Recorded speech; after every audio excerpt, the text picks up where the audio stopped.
सन 2007 में आई भूल भुलैया एक रीमेक थी। क्या चंद्रमुखी की रीमेक? नहीं।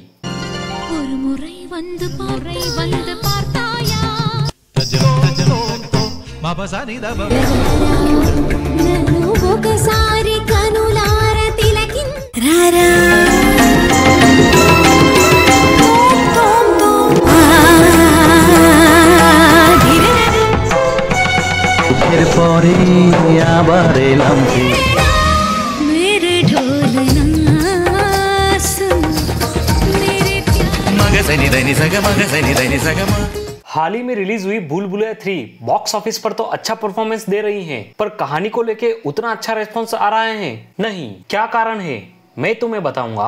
जहां आज भी हम भूल भुलैया की बातें करते हैं, डायलॉग्स बोलते हैं, क्या हमें भूल भुलैया 2 का कोई डायलॉग याद है? नहीं। चिंता मत करो, मैं सब कुछ बताऊंगा। ये कोई रिव्यू नहीं है, ना ही कोई पेड प्रमोशन। क्या मुझे प्रियदर्शन जी ने कोई पैसे दिए हैं? नहीं। सच कह रहा हूँ, यूट्यूब चैनल चलाना बहुत महंगा पड़ रहा है। अगर ऐसा ही चलता रहा तो चैनल पर ताला लग जाएगा। हम बात करें 2007 से नहीं, 1993 से 2024 तक की इस फिल्म की जर्नी के बारे में। आखिर क्यों भूल भुलैया 2 और भूल भुलैया 3 भूल भुलैया 1 से अच्छी नहीं बन पाई, या उतना अच्छा इम्पैक्ट नहीं डाल पाई जितना अच्छा इम्पैक्ट भूल भुलैया 1 ने डाला था। सबसे पहले बात करेंगे द फेमस सॉन्ग अमी जे तोमा छिन छिन छिन, अक्षय कुमार वाला। आखिर क्यों ये गाना इतना अच्छा था? वो इसके बाद आए इसके 2 वर्जन सुनने के लायक भी नहीं थे।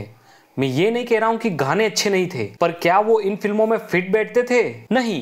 कारण फिल्में पूरी नई कहानी के साथ पेश की गई थी। अब बात करते हैं इस गाने की हिस्ट्री के बारे में। सन 1993 में आई मलयालम लैंग्वेज की साइको थ्रिलर फिल्म मणिचित्र थांजू में एक गाना था जो कि अमी जे तोमार की तरह ही गाया गया था। वो उसकी स्क्रीनिंग भी हूबहू ऐसी ही थी। उस गाने में जिस कैरेक्टर को गाते व नृत्य करते दिखाया गया था, वह एक बंगाली लड़की थी जो कि छुट्टियां मनाने केरल आती है। वो उस महल में जिस नृत्यांगना को मारा गया था वो तमिल थी। वह इस तरह गाना तमिल में गाया गया, वह नृत्य कथकली इस्तेमाल किया गया जो कि केरल राज्य से संबंधित है। वह इस तरह भूल भुलैया में जिस कैरेक्टर को नृत्य करते व गाते दिखाया गया था वो एक बंगाली नृत्यांगना थी जिसे एक डांस टीचर से प्रेम हो जाता है जो कि भरतनाट्यम में कुशल था। ज्यादा हिंदी तो नहीं हो गई? कमेंट करके बता देना। तो इस तरह भरतनाट्यम और बंगाली गाने को जोड़ा गया और भूल भुलैया में इस कैरेक्टर को जिसने निभाया वो थी विद्या बालन। हम 5 वाली नहीं, भूल भुलैया वाली बात कर रहा हूँ, जो कि भरतनाट्यम में पहले से ही प्रवीण थी। प्रियदर्शन जी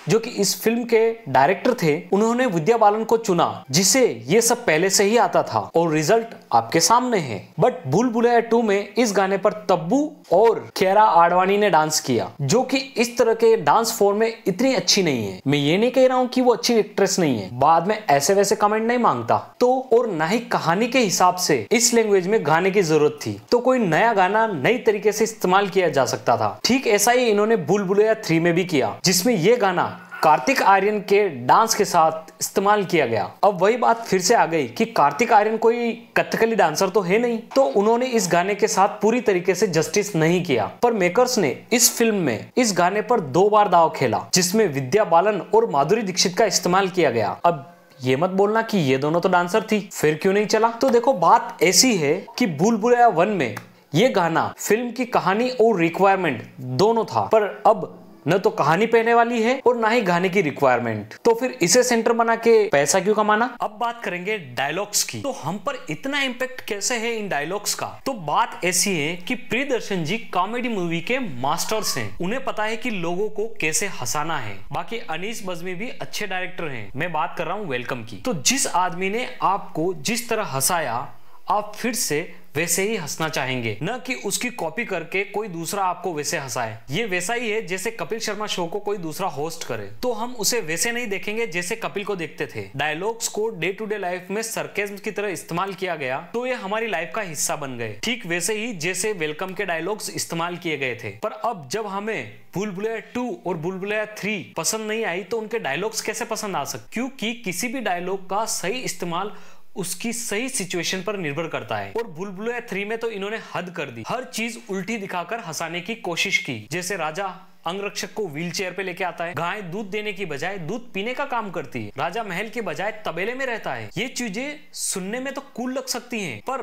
कहानी के हिसाब से इनकी कितनी जरूरत थी ये आपको पता है। एक और चीज है जो फिल्म के नेक्स्ट पार्ट के लिए बहुत जरूरी है। किसी भी फिल्म का पार्ट 2 या पार्ट 3 निर्भर करता है उसके पहले पार्ट लिखने वाले पर, क्योंकि उस कहानी का पूरा यूनिवर्स उस व्यक्ति के दिमाग में होता है जिसने पहला पार्ट लिखा है। इसलिए आगे की कहानी क्या हो सकती है वो सिर्फ वो व्यक्ति बता सकता है जिसने पहला पार्ट लिखा है। भूल भुलैया के केस में पहला पार्ट लिखा था मधु मुत्तम जी ने, जिन्होंने इस कहानी के गाने भी लिखे थे। हाँ, अब समझ में आ रहा है ना आपको? तो अब पता चल गया ना गाने का क्या राज था। बार बार नहीं पूछने का, सारे राज खोलूंगा, आगे देखते रहना, पैसा भी कमाना है। मधु मुत्तम जी ने अपने आसपास एक साइको को देखा जो वो बनने का नाटक करता था जो वो नहीं है, पर उसे ये नहीं पता रहता था कि उसने कोई और बनने का नाटक किया है। इस चीज से जब वो किसी के साथ दूसरा व्यक्ति बनकर डराता तो वो व्यक्ति तो डर जाता, पर जो लोग जानते थे कि ये कोई भूत नहीं है, बस बनने का नाटक कर रहा है, तो वो खूब हंसते। मधु जी को इससे एक आइडिया आया। फिर उन्होंने अपने आसपास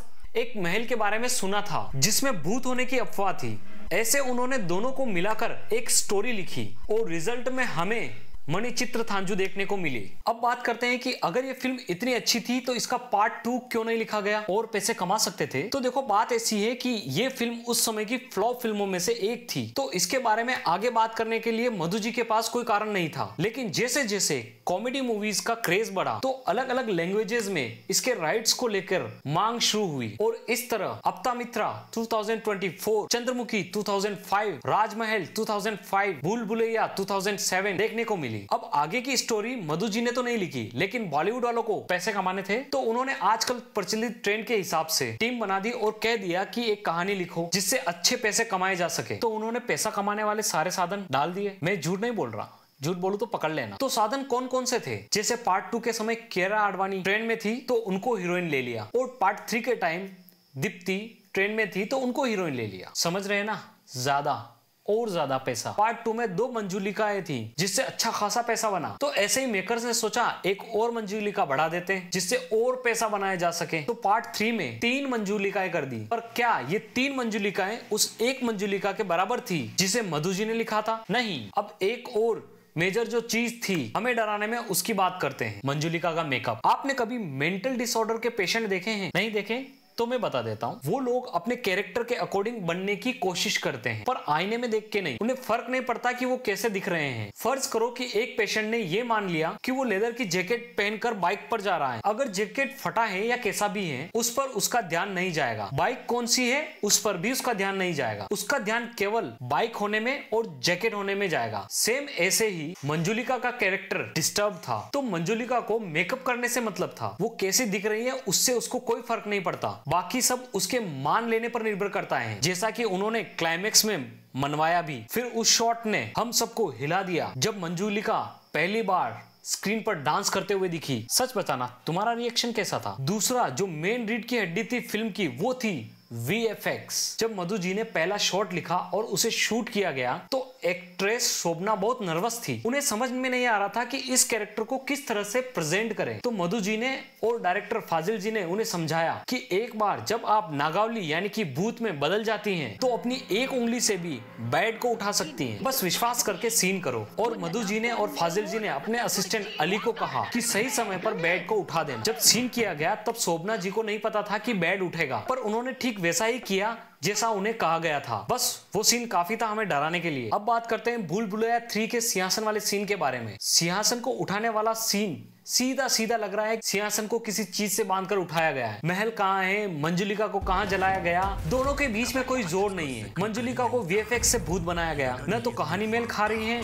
न एक्ट्रेस के कपड़े, न लोकेशन, न ही कास्टिंग। बस पैसा और ज्यादा पैसा कमाना है। कैसे भी करके मूवी की हाइक बढ़ा दो। रू बाबा क्या लगा रखा है। आदित्य का कैरेक्टर केवल एक बार कपड़े पहनता है और लॉजिकली वो सही भी था, पर इधर तो रू बाबा वाइब्स के लिए कॉस्ट्यूम पहनता है। भाई बहुत कुछ है बताने को, पर पता नहीं यहाँ तक देखोगे कि नहीं। अगर देख लो तो कमेंट करके जरूर बताना। अगले पार्ट की डिमांड भी कर सकते हो और भी दिलचस्प बातें पता चलेगी। तब तक के लिए बाय बाय। और हाँ, सब्सक्राइब करना मत भूलना। पता है ना, पैसा भी कमाना।